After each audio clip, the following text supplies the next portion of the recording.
It's over. That's the end of NaNoWriMo 2011. How did you guys fare? Hoping that we're going to hear a fair number of your success stories. Okay, let me level with y'all. I don't want to do something smart and informative with this episode. I want to do something fun. How about zombies? Sound good? Our friends over at Extra Credits recently did their own episode on zombies, where they analyzed where zombies came from in our culture and how they're empty vessels for fear, making them such juicy material for horror stories. So if you're interested in that, you can check out their episode in the downstairs bar after us.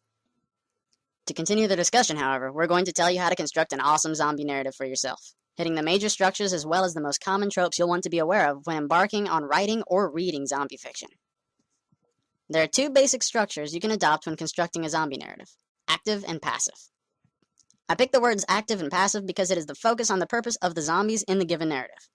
An active zombie story is one where the zombies are the first thought on everybody's mind. They're all around and they're a constant threat, and the level of safety for the characters is very low. Examples of active zombie narratives are the Left 4 Dead series and the Zombieland. The characters are constantly encountering zombies, and the characters never sit around and hide for too long. They're always on the move.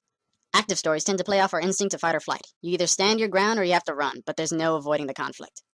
These lend themselves very well to thrillers. To contrast, a passive zombie narrative is one that pulls the zombie away from the foreground. In the same way that a World War narrative creates tension and anxiety through the overarching theme of Nazi oppression, a passive zombie narrative deals with the struggles of the humans to maintain a normal life in a world of zombies, in their attempts to avoid conflict with the ugly undead for the sake of their own survival. The best examples of this are Romero's original Night of the Living Dead and our present day The Walking Dead, both the comic and the show.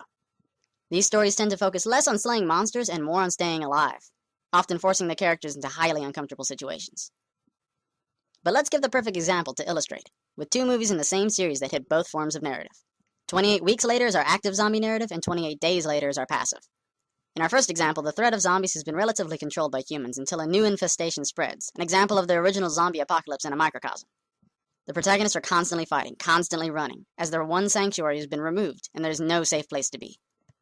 The prequel, 28 Days Later, on the other hand, focuses more on the human dramas.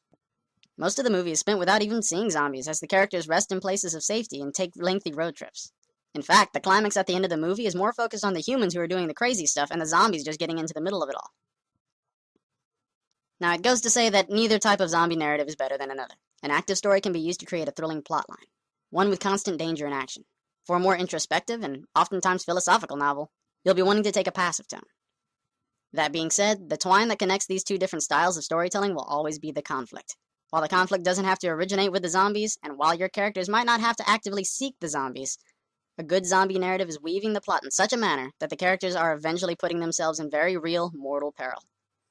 Whether it's a societal breakdown as seen in the reboot of Dawn of the Dead, or the more gun-ho, kill-them-all style of storytelling as seen in Dead Island, the conflict will always be directly or indirectly caused by zombies.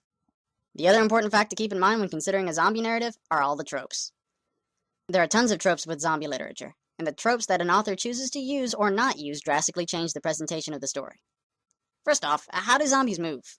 The classic zombie, aka the Romero zombie, is known for the zombie gait, or that bumbling, stumbling way that the zombie walks around.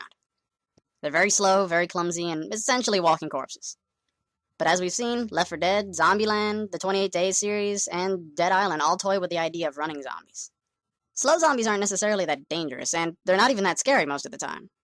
This can give your human characters a strong sense of empowerment, but also at the same time get them a little too cocky. And if they get cocky, they're likely to make mistakes. Whereas running zombies highly increase the tension and danger, especially the more zombies that are on the offensive. This decreases the empowerment of the character, making their struggle for survival that much more difficult. Secondly, what is the setting? For some really bizarre reason, zombie narratives are almost always set in the United States. Admittedly, zombies are a uniquely American concept, but not really anymore. But the question is, why are most of these stories set in the United States? I have a feeling that it has something to do with all the racial tension in this country, but that's for another discussion. Again, 28 Days Later and Shaun of the Dead switched this setting up by putting it in England.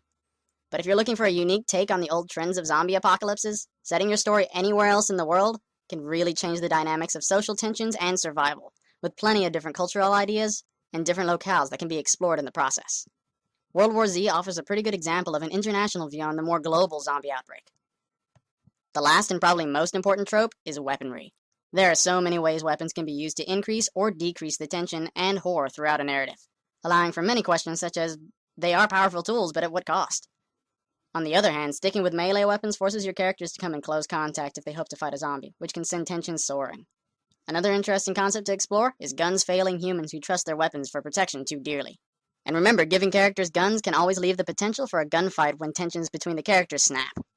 And of course, one can never forget the idea of being weaponless with no line of defense, only forced to run. Zombies are the hot topic now, in films, video games, as well as literature. There are hundreds of new zombie apocalypse novels popping up every day, and I'm confident this is due to the anxiety that we see in our world today. But if you boil down a zombie story down to its base parts, they present some of the most moving, intriguing stories about humans, because zombies present a type of fear that cannot be conquered.